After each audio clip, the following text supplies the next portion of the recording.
matag tulo kay pagbata ni Brad Pibot at ubangon niya ang Ginoo dito na magsugod ang iyang kinabuhi sa ginatawag og eternidad. So naay tulo ka puntos nga maghatag kanato og katin-awan nganong kita nga mga tao moagi mangyud og kamatayon. No? Una nga puntos according sa Pilipos chapter 1 verse 21 nga kung kita mamatay diha kag Kristo usa kini ka kadaugan or usa ka ginansya or usa ka bulahan.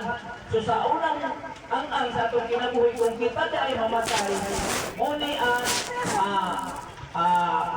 starting point kana pang sugod sa atong kinabuhi sa laing yugto na pud nga kinabuhi. Kay iskahero naman ka diri. Dayuhan ka diri sa kalibutan. Mawala ka ta.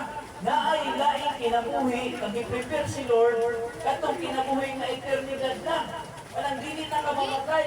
No? Pero ang kamatayon, muna siya ang starting point sa another na kinabuhi nimo. Pero naay duha ka advantage and disadvantage kung kita mamatay na. No? Dito ta sa disadvantage. Ang disadvantage, kung ikaw mamatay na walay Kristo sa imong kasing-kasing, mauna na ang starting point alang sa imong pag-antos sa walay katapusan. Kaya pag mamatay na tayo, so hindi na ka pwede mausap nito. Bisan maghihindig ka, maghilak-hilak ka sa Ginoo, mangayo pasaylo, wala na ikaw pasayluan kay nga naman, namatay naman ka. No? Pwede ka magbasol dito, pwede ka maghilak-hilak dito, magluhod-luhod dito, pero wala na ipaghinursul kay namatay naman ta. Muna nga, ang disadvantage ani, kung mamatay ka, kung maparas ka kay Brad Pibot, ang disadvantage kung walay Kristo sa atong kinabuhi, walang sugod sa atong kaparautan. Kana bang sugod sa kinabuhi nato na distraction. Kumbaga kung kriminal ka, nakatakda na ang silya elektrika para nimo. Musugod ka sa dili mo na may tabo. No? May pagdili na lang kung mata, matulog na lang kung hanggang sa hanggang. Kaya kabalo mo ka nang mamatay, matulog lang na sila. Pila ka tuig, wala na sila nakabalog, pila ka tuig na sila natulog. Pagbalik ni Ginoong Hesus, mamamo na sila, kung muatupang sa Ginoo, kung diakot na sila sa Ginoo. Kaya siguro, pagkabot sa panahon, pagsabay natin nila niyo ni Brad Pibot, muatupang sa Ginoo, kung di pa bumalik si Jesus. Muna siya ang disadvantage, pero ang naka-advantage lang, no?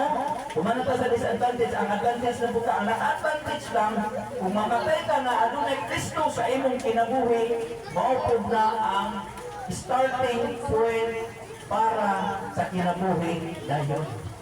No? Kumbaga excited ka ba?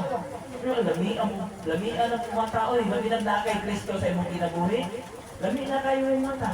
Wala ba ang pamilya, pag ang ilang parente, ilang kamag-anak na sa Ginoo, di kayo na sila mabalaka. Dili kayo na sila mabalaka. Samot nag-membro sa dagang puok, kung ilang pamilya, namatay, ana ra ng mga parente nga pilang ko. Ana ra na sa panyo. Ang ginahuna day ana, nakukog madawat o kahuman. Diba? No? Pero joke na siya ha. So ana na siya. Ana kung ilang realidad, no? Pero kung mamatay ka ni imong parente, imong banang nagpuputan, grabe nila. Wala dahil siya nihilak sa iyang kabanay na namatay. Nihilak ko siya sa utang ng mga pero.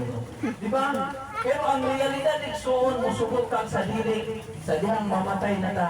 Muna ang starting point, pinakasugod sa atong kinabuhi, sa atong destinasyon. Either kalaglagan or either kinabuhi ngayon. Muna ang starting point. Muna ang advantage o disadvantage. Ganong mahitabo na na? Aron mapamatudan nga ang Ginoo tinuod. Kaya kung di na mahitabo, useless ang Biblia. Kung di na mahitabo, pakakon ang tanan na gawali. Kung di na mahitabo mo na, that's why ang tao makamatay sa makausap pagkamanhugpungan siya sa Diyos. Ang ikaduha, no, paspasa na to, kaya basik, balik ko sa bulan. Ang ikaduha, no, ang kamatayon sa tao, son, muna siya ang ginatawag mo, ang kamatayon sa tao. Muna yung ginatawa ko, puntahan sa laing kinabuhi. Puntahan na siya, pero naanay advantage o disadvantage. Ang disadvantage, kung ikaw walay Kristo, puntahan na paingon sa kalaglagan. Pero direct na pagka-istorya, puntahan na paingon sa impyerno. Kung ikaw mamatay na wala kay Kristo, maybe puntahan na sa padung sa impyerno. Pero dili ta mag-judge sa ba't si May kang na, tulisan to, napatay sa impyerno gito. Dili ta po di mag-judge. Kay base sa last moment sa iyang kinabuhi, nakahinusulog, nakapangayog siya pa sa ito sa mga. No? No one and nothing sa matang usa ka nato nga pwede mo judge sa atong sigataw. Ang Ginoo ray nasayon kung kinsay iyang luwason. No? Muna nga ang kamatayon, maunay puntahan paingon sa imong kalaglagan kung ikaw walay Kristo sa imong kinabuhi. Pero ang advantage kung ikaw adunay Kristo sa imong kinabuhi, ang kamatayon mao dunay puntahan paingon sa langit. No? Muna puntahan paingon sa langit. Muna nga kung gusto ka mo